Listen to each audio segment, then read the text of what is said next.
you ever thought about how many people you cross paths with on a daily basis?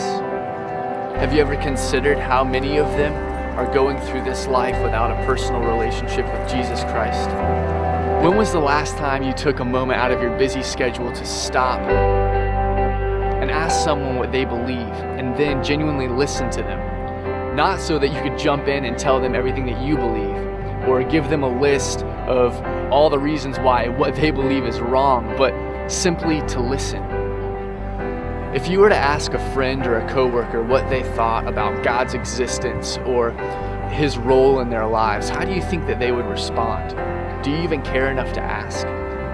I'm at NC State University, where there are literally thousands of people who have no idea what it means to have a personal relationship with Jesus Christ. And that's why I'm here, to share the good news that Christ came to die for their sins, to bring them back into a right relationship with Him so that they no longer have to be enemies at war with God, but they can be His children.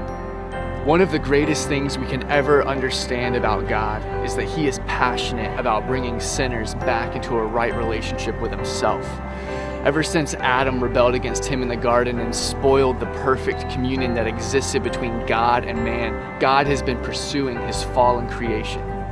The Old Testament records over and over again God's patient and loving pursuit of His chosen people, Israel, who in turn consistently turned their back on Him and ran towards other gods.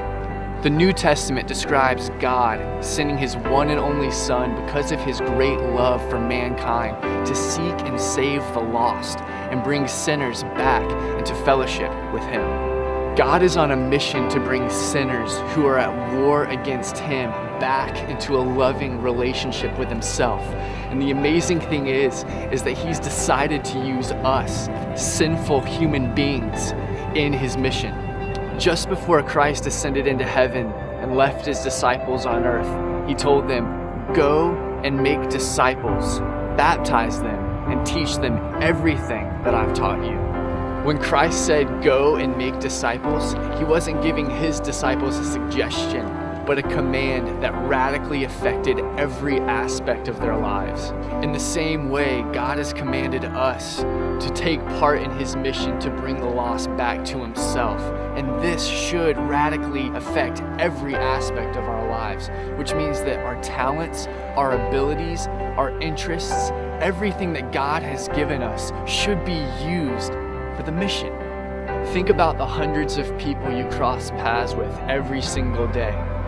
How will God's mission affect every aspect of your life and in your city?